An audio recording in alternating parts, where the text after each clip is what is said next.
Бешекеш салматсыз бірінші канал, олар сұрмақылы. Сіз азыр ұлттар бийлиги менен ага чейин Мелис Мырзахматовду жана башка бир катар саясатчыларды Курманбек Бакиевдин куйруктары деп атап айтып келгенсиз да.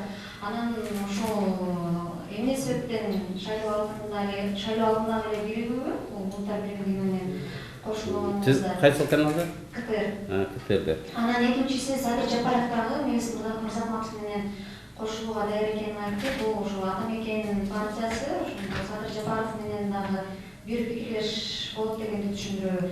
Экинчи суроо Кара Сооронкулова биометрикалык маалыматтарды жарандардан алуу мыйзамсыз деген пикири менен кызматынан кетпедиби? Азыр эми 10 жыл пайда болот. Кара Сооронкулова Атамекен партиясынан тизмеге кирип атат депчи, ушул эмне деп комментарий бере аласыз? Биринчиден, мен Мырзахматов жөнүндө тигил же бул пикирде эч бир массалык маалымат каражаты же эл алдында эч убакта айткан эмесмин. Биз кызматташуу боюнча келишим түзүлүп атканда Улуттар биримдигинин активдери ушул моментке басым жасады. Мадумаров атайын Стамбулдан учуп келип КТРден чыгып Мырзахматовду жамандады деди.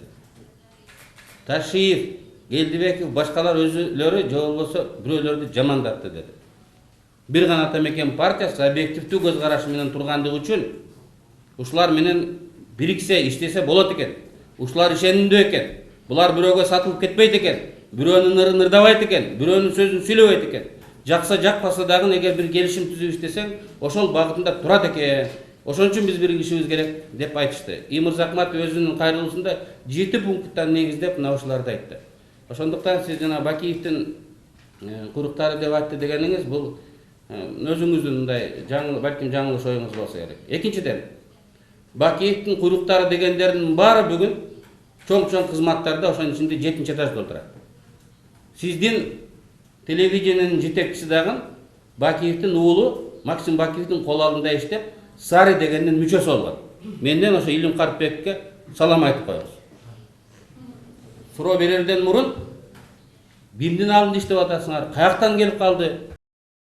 Ошолорду кичине ойлонуш керек. Сиздин сурооңуз сиздин телекомпаниянын редакциялык саясатын аныктайт.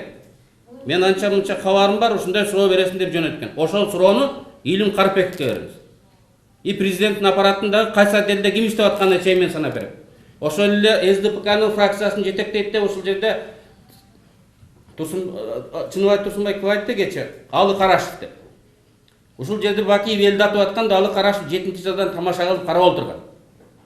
Мына бүгүн анын штабын ким башкарат? Эгер мындай суроо бергиңер келсе, силер Бакиевдин куйруктарын Атамекенден эмес, башка жактан издей керек.